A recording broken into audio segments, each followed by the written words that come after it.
Hello everyone, this is Crumdinger, Stolmian, Crystal Crumb, Bram, what have you. I'm here today to talk about the Habitat repo, which is a collection of custom unit packages for the ER-301. These are best served with my firmware fork, Stolmian firmware, but they will work on vanilla 0.7.0 dev 1. Today we're going to talk almost entirely about the Spreadsheet package. Spreadsheet is more or less the flagship or marquee collection within Habitat. It comprises sequencing, filter banks, multi-tap delay, multi-band saturation and compression, voices, oscillators, etc. I hope you find that these units are representative of the time and effort that it's taken to produce them. They're meant to be very complete, very self-contained, and to have individual identities. This is a bit contrary to the original ER-301 built-ins, but I think it's a nice compliment. In any case, you may see some bugs. Please report them, and otherwise have fun and let me know what you think. Enjoy. All right, let's get into this demo. You're hearing right now helicase, which is a complex oscillator based on the Yamaha OPL3, a very famous FM chip. We'll talk about the details of helicase later. It's a 2-operator FM oscillator, or a voice, if you please. It does have a VCA. But for now, we're going to start with the guts of the patch here, which are a couple sequencers I've produced. So we'll move over there. Excel is the CV sequencer in Spreadsheet. It was the first unit. It is a list of steps. That's what you can think of it as. In Excel, steps are arranged as a list in a column. You can see we can scroll the list, and per step we get offset, length and clock ticks, and deviation. This is random per step. On the overview ply, we see our total step length. This can be 64 or less. We have a loop. That's from the current playhead. Pretty nice. We also have destination for randomization. Randomization is controlled by the Xform ply. That's a gate, but we'll talk about that later. We have slew here, which won't come through because we're quantizing at the volt proctive on the voice. Let's move on to ballot. Ballot is a Chase-Lite XOX style sequencer for gates. It works basically the same way with a list of steps that you navigate. We can turn them on and off in the sub-display. We can adjust tick length and velocity per step, which is useful. It adjusts the amplitude of the step at the output. All right, let's take a look at the overview ply. You get total step length, again, that can be 64 or less. We have loop, works the same as in Excel. And we also have gate length, which is a global control. All of these subparameter controls are also viewable. You just have to press enter on the ply to expand them. Ratchet is interesting. This is a clock multiplier, but it only works when gated. Useful for your average IDM drum rolls. We also have a transform ply here. We'll talk more about that later in other units, but it works quite the same way. All right, let's move on to helicase finally. Helicase is a complex oscillator based on the OPL3 chip from Yamaha. You get linear and exponential FM. Linear is through 0, and each oscillator has 8 shapes inherited from that chip. These are variations on sines for the most part, which can produce more or less bite, essentially, more harmonics. I find that restricting the waveforms to this outlay is really nice. It provides a lot of opportunity without unnecessarily cluttering things. And I find with FM, you generally want sines in the first place, so variations on them work pretty well. You can hear they produce subtly different waveforms. Helicase has hi-fi and lo-fi modes. These are subtly different. In hi-fi, you'll find that the carrier will smoothly interpolate between waveforms, and lo-fi does not. Hi-fi is oversampled 2 times, which leads to overall darker but smoother sounds. Lo-fi is much brighter and more aggressive. You'll find this is different depending on the situation and how exactly you use the oscillator. So we'll move on to the modulator now. It'll always interpolate wave shape. You can hear it gets much more noisy as we go up. Then we have ratio, classic. We also have a feedback control. This only feeds the modulator into itself, and it produces less periodic, more noisy waves. Different shapes will respond differently to feedback. Now, in addition to the modulator, we have a wave shaping section. We'll talk about this more later. It contains the index control, which is very important, of course. And a straight-up carrier can sound really nice. I like the raw waveforms. Overview contains the modulator mix as well. But these are just the pure waveforms off the OPL3 emulation. Nice.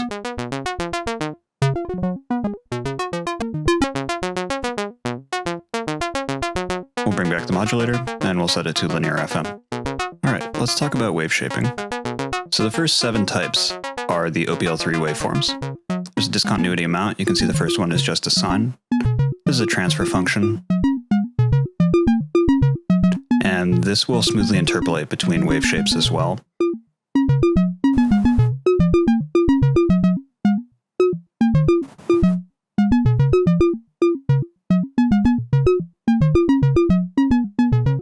You can see me do this here.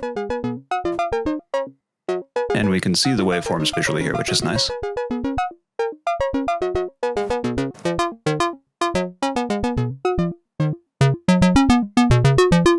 You'll get pretty different amplitude off of each wave shaping type. And after type 7, we go to more novel forms.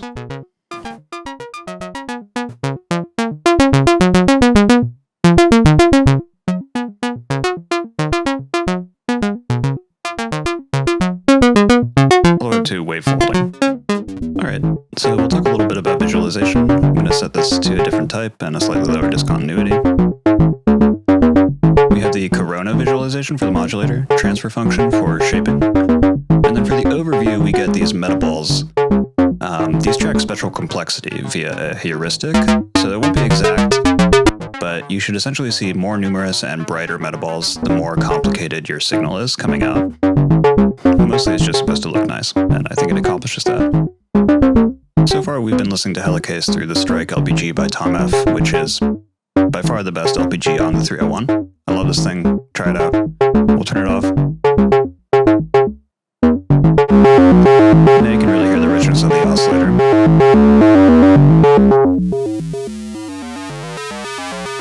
And the smooth variations become way more apparent as you change settings.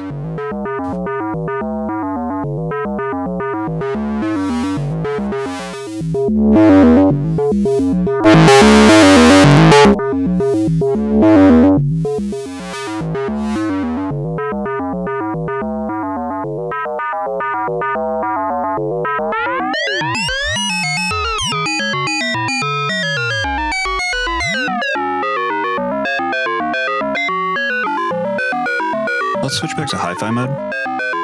Hi-fi is oversampled, as I said.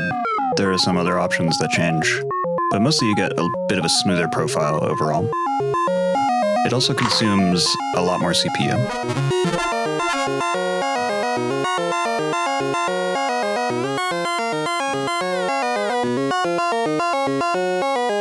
Alright, that's Helicase in a nutshell. It's a very flexible, complex oscillator with a unique sound, I think. Turn Strike back on, and this is Stratos.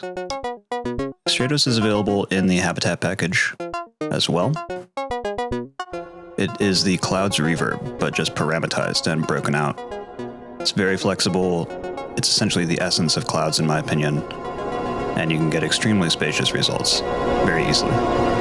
It's also quite CPU efficient, sitting around 10% on stereo, I think. Anyway, we'll close out the Helicase portion with a bit of nice Clouds reverb. Clouds itself is available in full as a separate unit. This is for CPU purposes. Basically, you can choose granulization, reverb, or both. Anyway, moving on.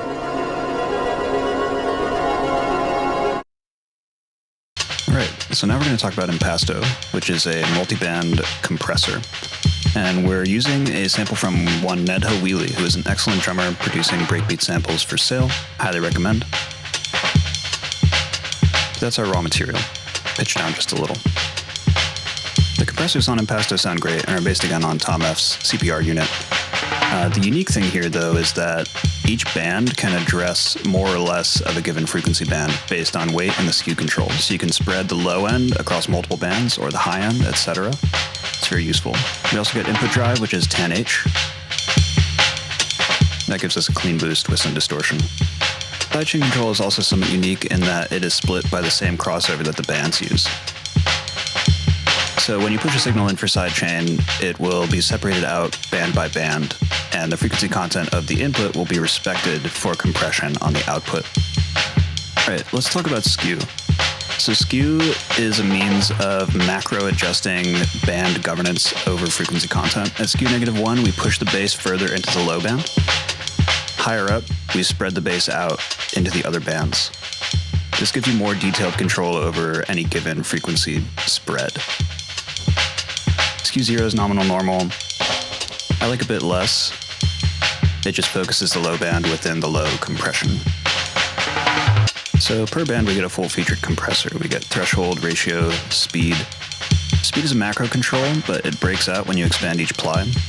You get your average attack, release, threshold, ratio, and all of this is viewable if you want. One note about all of these subparameters: if you see them on a control, you can always press enter in almost every case to break out the faders individually for CV. Like most compressors, this has pretty dramatic results. If you push it, we're going to AB, turn it off, and then back on. As you can hear immediately, we get more bass, more definition on the high end, generally a more desirable signal if you're like me and you tend to abuse compression. We'll turn the drive up for just a bit more gain going in. We also have a mix control, which allows for parallel configurations. Nice for pulling back in transients if you're starting to lose them.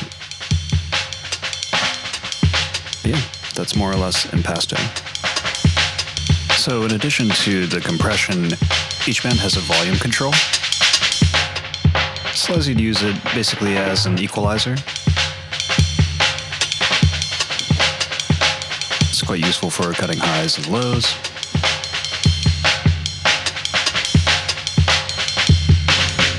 Or for blowing things out.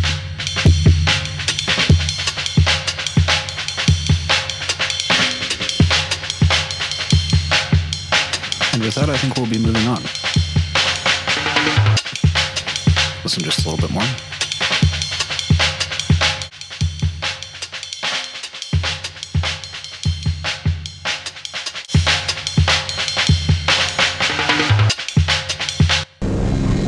So here we're hearing Parfait, which is a multi-band saturator, kind of like Roar from Ableton. This is the original sample from Preview 73. His sample packs are amazing, highly recommended.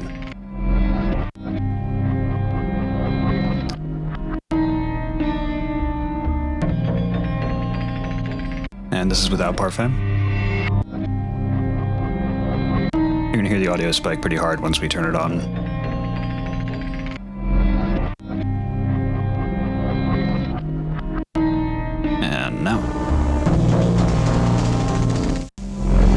So Parfait provides 3 bands of saturation. You have a skew control, again, similar to impasto. Input drive, which pushes it even hotter. You can really hear it work against the bands. Each band has a volume control, once again.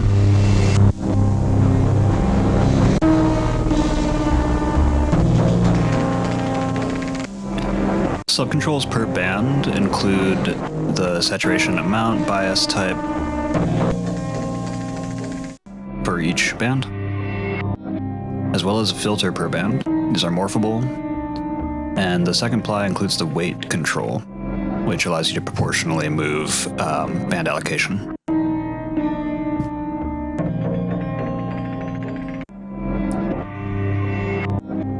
As far as types, we get 7 options per band.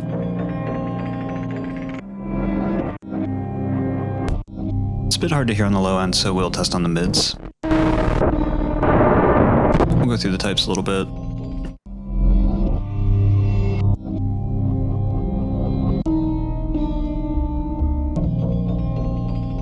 You got tube and diode. These are quite woolly, classic types. Fold, much more aggressive. Half rectification, a little less. Bit crush, obvious. Sine. And fractal. You can use bias to introduce a DC offset and a mount to change the overall effect of the distortion.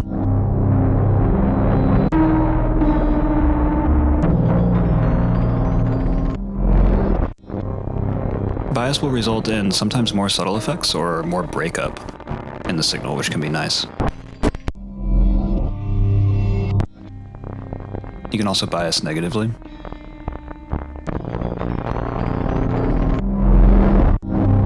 And it's worth experimenting on your material as you put different things through parfait.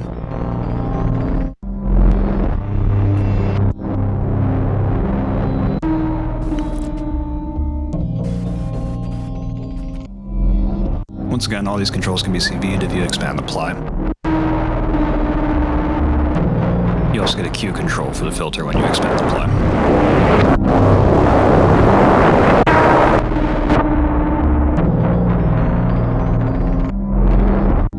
This will produce really different amplitude, as you can hear. Skew is quite useful for focusing band allocation, or pushing lows into the low end.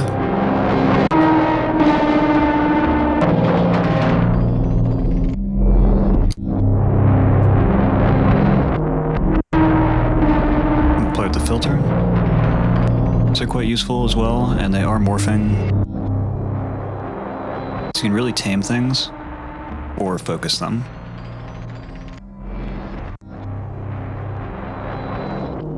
Then we have the weight control. This will push signal out of the band or pull more in frequency-wise. At low, you're addressing a very narrow slice of the overall spectrum. At high width, you're addressing a much larger slice of the overall spectrum per band. And this reallocates dynamically.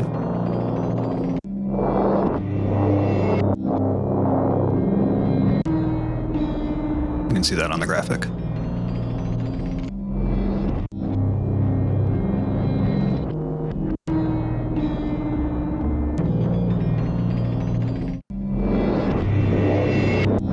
Drive is quite nice here. We can really exaggerate things with skew.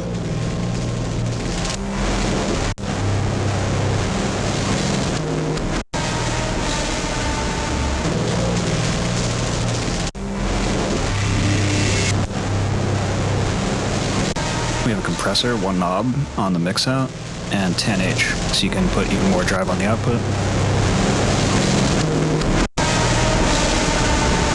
We have overall output as well. This is quite gnarly.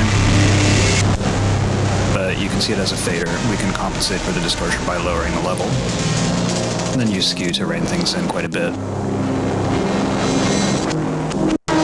If you pull skew up, you'll be addressing a lot of low end with multiple types of distortion, which can be quite interesting, but it's very dense.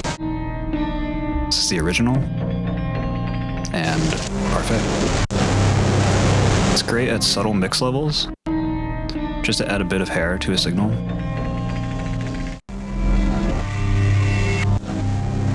You can hear it adding a lot more highs, some scratch on the mids.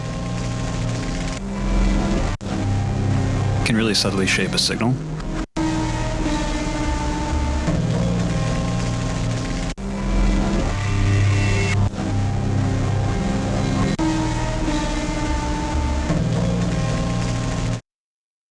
Alright, and here we're going to discuss etcher. It's a pretty interesting unit. It's a transfer function, essentially. You can think of it almost as one channel of frames driven by the mod input. So at the input, you're going to want to put a waveform of some kind. It can be audio or control rate. And essentially, you're just going to use the voltage at the input to traverse the x-axis on the waveform. And that the y-axis of the transfer function determines the output voltage at a given point. Once again, you have a step list, a lot like Excel. And etcher is made up of segments. Each segment has an offset, an interpolation type. So you can see here we're changing segment 4's relationship to its neighbors, basically how it transitions from one segment to the next. And we also have weight, once again. This proportionally adjusts the influence of a segment on the overall transfer function. High weight, wider segment. Low weight, more narrow segment. And everything else fills in the gaps. We have skew. This adjusts weight in a macro fashion across all segments, so you can get more resolution at the low end by pulling it down, squeeze everything at the highs, or more resolution at the high end, squeezing everything at the lows. We have deviation, and you can see the playhead, which represents actual output moving way off the waveform trace. We can have up to 32 segments. Stick with 16. And then this is randomization scope, which allows us to target various parameters for randomization. And then this is the randomization function. This is kind of like an editing facility for macro changes to the transfer function. You can set the depth, and then we have reverse.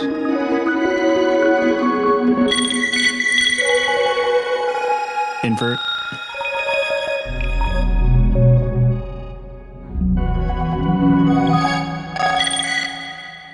Rotate, which is quite useful. This can all be driven by the gate input on the transform control. Smoothing averages out segments. Quantize snaps things 2 steps. Spread increases the distance between segment offsets. Fold introduces inversions at certain thresholds.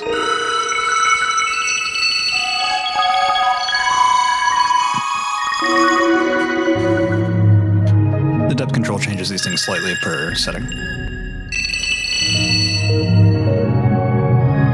So we're driving manual grains with this etcher. We're controlling start, duration with inverted amounts. You can hear this is a really nice way to get emergent behavior out of any other unit. We have stratos, again, on the spaciousness.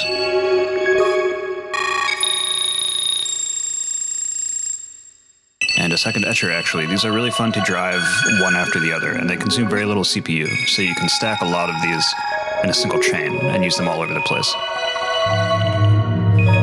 One interesting tidbit, if you use audio rate at the input, etcher will respond in kind, which is extremely cool. You can use audio rate to push through this very customized transfer function, and it'll produce a really nice wave shaping distortion, basically. But it's worth playing with. We're not going to do that right now, because we have limited time. But let's move on.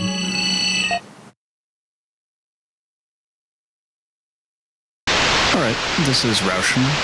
It's loosely based on the Biffaco noise plethora.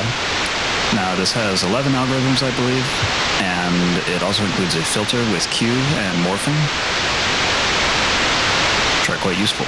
Anyway, we'll get to it.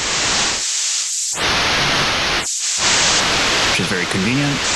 We want low pass with low Q. You can reveal a lot of information by pushing the cutoff up, but we'll keep it low for now. And I just have a joystick controlling X and Y. Each algorithm has 2 parameters. And you can hit all kinds of very emergent states through different combinations of parameterization.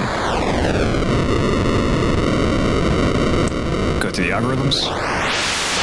We're on white right now. And we'll move to pink. Actually, this will fade to brown with a lot of stops in between. Dust. This is a mutable creation. It's really nice for resonators.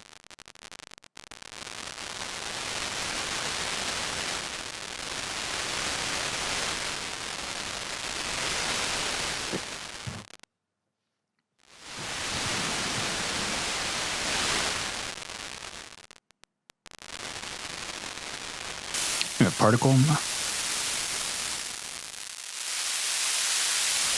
Also nice for resonators.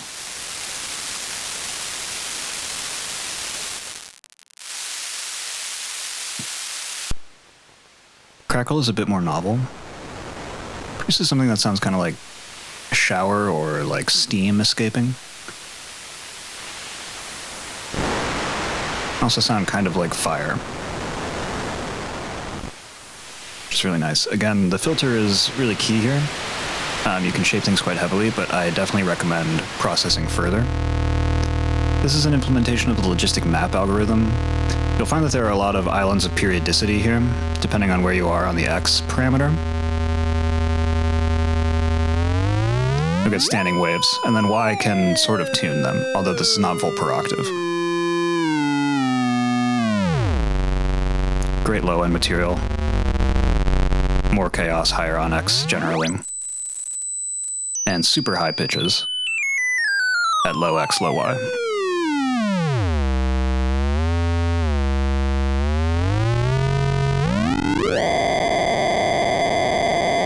Yeah, even when you're pushing a bit of chaos, it's pretty periodic. Henon, I cannot explain, and I won't attempt to. But it's another one with a lot of periodic islands happening. Especially as you move through X, you'll get more or less chaos.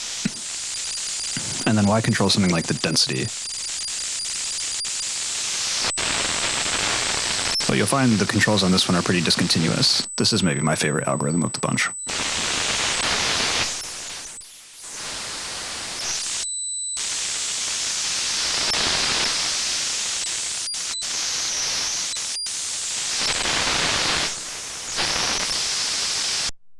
We have clock noise. This is more or less what it sounds like. X will increase the clock period. So you have these really sparse kind of raster note-on things.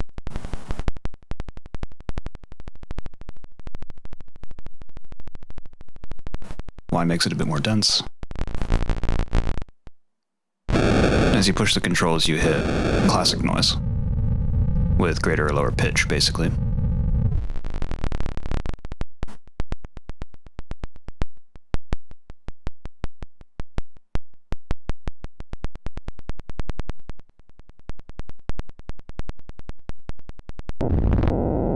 You have Velvet.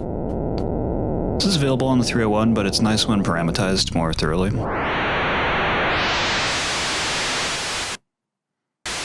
Sounds quite smooth.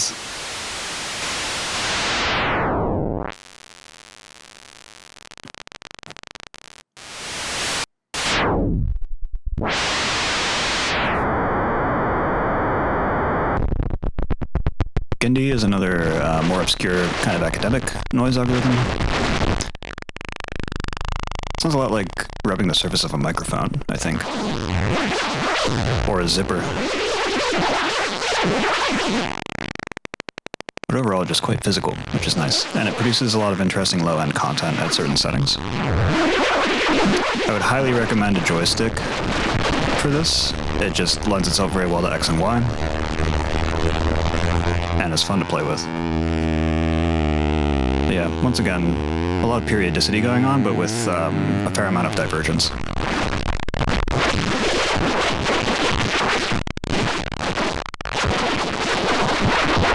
Finally, we have the classic Lorenz attractor, the double scroll visual.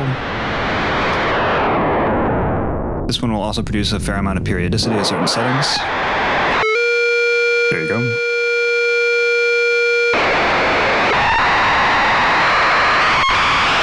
Some really nice chaotic noise at most settings. Anyway, that is Rauschen. This is maybe my favorite unit in the Spreadsheet package. I really love it. So I hope you'll try it out.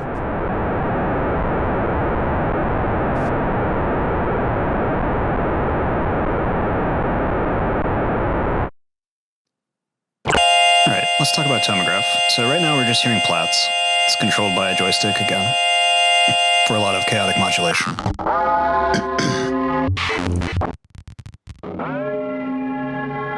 And this is more of tomograph, which is a 16-band filter bank. It's quite interesting. It's a bit like the SMR from 4MS. Tomograph will scan your Scala file directory on the 301 and distribute the bands according to your chosen scale. Mix is not quite working right now for some reason.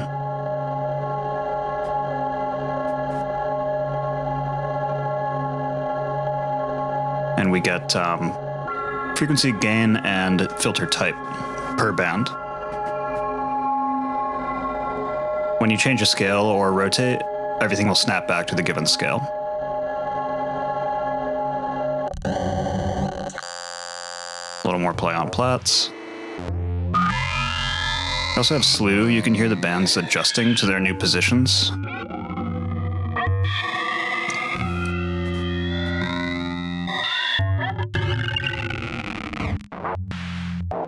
And we are macroing things up. We're controlling rotate with the joystick, as well as Q. This one's pretty simple though. It pings beautifully, if you're into that, which I very much am. It's also great just as a sound shaping tool. Really good for some like basic but visceral physical modeling, resonance duties, etc. At high Q you get a beautiful ring. It'll break up just a little bit depending on the volume of the input, but generally you can count on it to work quite well. All right, let's move on again.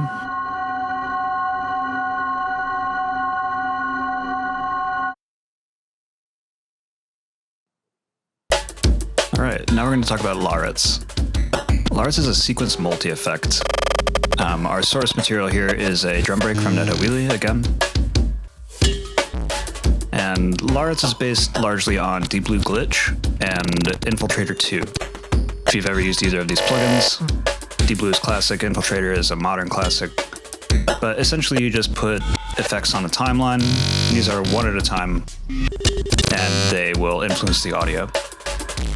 So it's quite simple. You get type, parameter, and tick length per step. Effects only have one parameter each, but they're generally quite macroed up. And we can use this offset control as a global interface into each step's parameter. We have transform, which is really convenient. You can target a lot of different destinations. Randomize the whole sequence on command, etc. As far as types, we get stutter, reverse, bit crush, decimation, kind of like sample rate reduction, filter, pitch shift, drive, shuffle, which is a bit like stutter except it picks a new part of the buffer every time it iterates.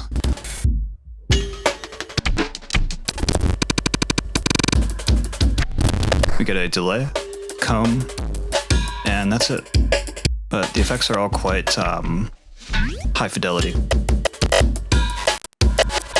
which is nice. We also get waveform visualization per effect.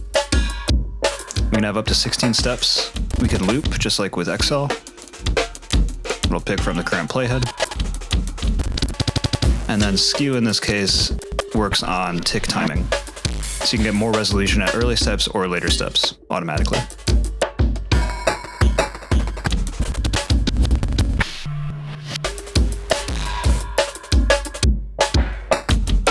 Pretty useful. Clock lets you divide. So at 16, all of your steps will get a lot of time. At 1, it'll follow the clock exactly. And here I am clocking with a unit from Biome called Spectral Follower, which is really just a bandpass filter feeding an envelope follower. I'm focusing the lows here to capture kicks as my clock. It's pretty useful in situations like this where we don't have a clock because we're just using a loop sample, but we still want to use parts of the sample for driving our effects.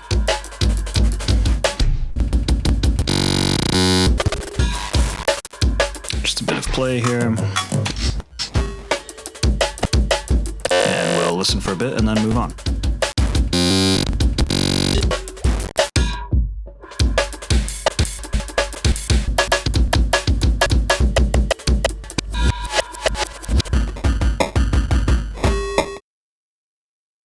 Alright, now we're going to talk about Blanda. Blanda is a 3-input scanning mixer, somewhat like More 4 by your analog. Essentially you get 3 bands, 3 mono inputs. They can be soloed, muted, and of course scanned through. You can use focus to sharpen the bells on the bands and introduce silence between them.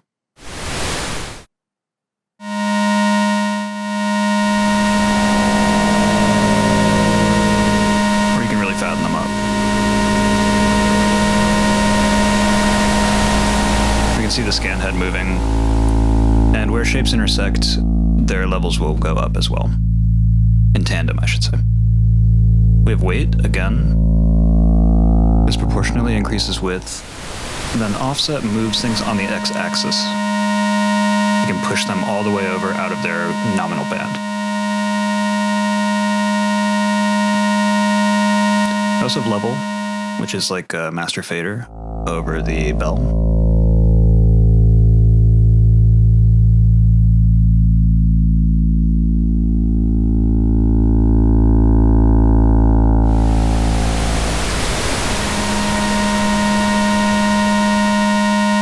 Focus, we can shape the bells a little bit to be triangular or curved. This is nice for softening or sharpening your transitions between each band.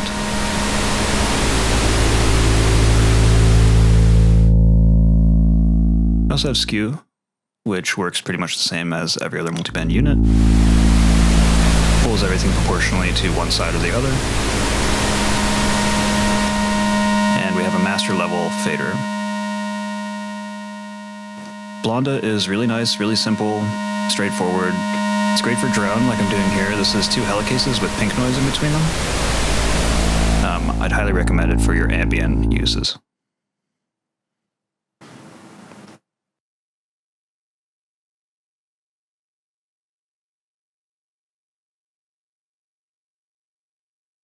All right, now we're going to talk about colmatage. Colmatage is a buffer shuffler, or a beat repeat. It's a direct port of the warp cut algorithm from live cut, or the BB cut library more accurately. But it's essentially an algorithmic way to slice up any material. This one's pretty simple again, although it's highly parameterized. You get block size on the visual, and that controls the max size of a given sample slice. Density is the probability that we repeat. Repeats is repeat number. Duty essentially governs an envelope over the entire input. We have a breakbeat again. This is the raw signal. Quite glitchy already. With colmatage, quite nice. You can see the repeats represented on the visual.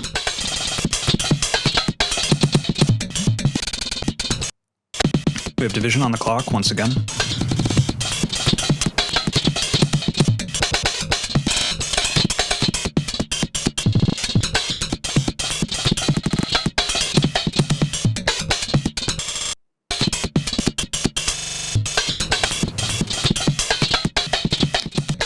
Block size will result in larger or smaller slices.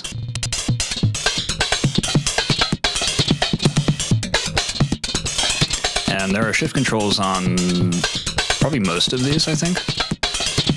So it'll bear some investigating if you want to dig in.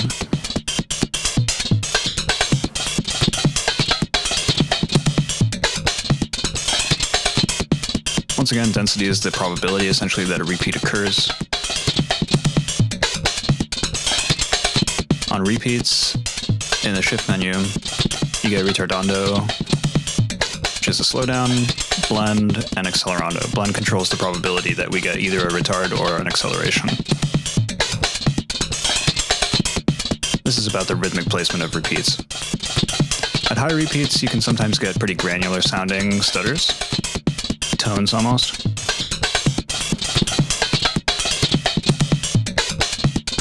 Duty changes the amp, max, and min, and you can fade between repeat slices.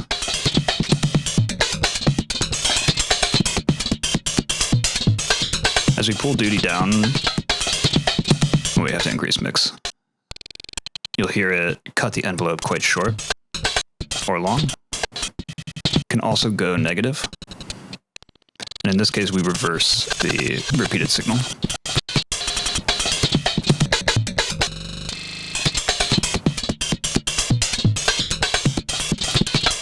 I like using mix basically to cut this in and out. It's just the most reliable way to control the stutter. Like density at 100%, mix at 1 is a guaranteed stutter every time the clock hits. Otherwise, you're getting pure probability off of density. But yeah, it's a pretty fun unit. Quite a controllable and parameterizable stutter. It's great for just throwing a ton of CV at, more or less. Anyway, we will listen for a bit and move on.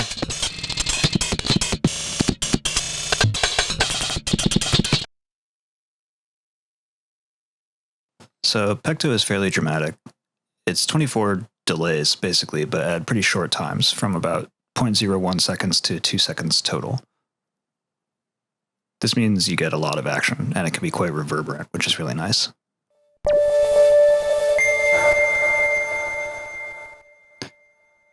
This is a nice delay. Comb filter, really.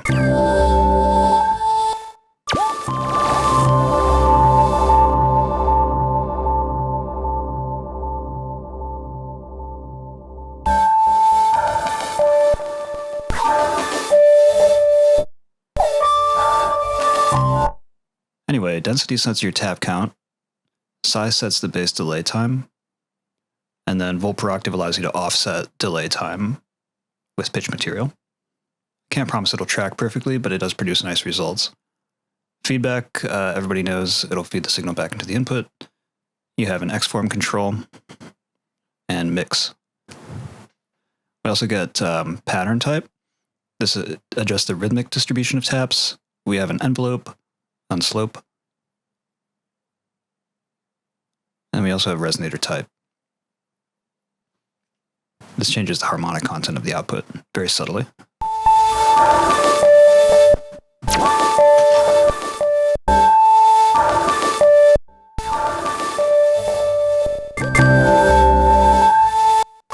So this unit can be quite glitchy. It's really fun to push around volt per octave while things are happening. You get these little reverberations, tape slides.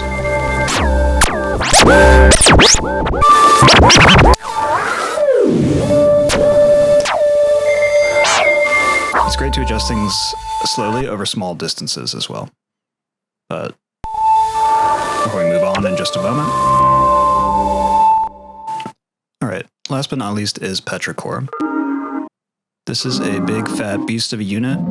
We're using manual grains as our source. Where pecto is essentially the Rainmaker comb, petrichor is essentially the Rainmaker delay. It's 8 taps, 20 tap buffer max. You get nearly all the settings present on the Rainmaker. Each tap has level, pan, and pitch. Each tap has a filter with frequency, Q, and type. We get macros over all the tap parameters. These will snap things to various settings. One tip, if you get something stupid or chaotic, use the pitch macro, and it'll immediately make it more coherent.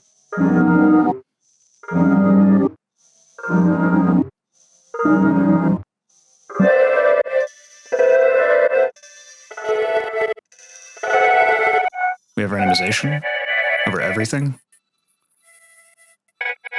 Feedback still doesn't go quite too high. I really need to figure this out, but I haven't found a good balance of allowing it to ring. And you'll really want some kind of spatialization after petrichor. It thrives with stratos, with pecto for a full-on Rainmaker, but it definitely brings out the complexity of the delay when you put it into a space. It can be kind of underwhelming with nothing going on after it. But yeah, as you can probably tell, I'm getting quite tired of doing voiceover, so I'm going to call it on this video. But please let me know what you think in the comments, ask any questions you want, and I'll see you around. Bye.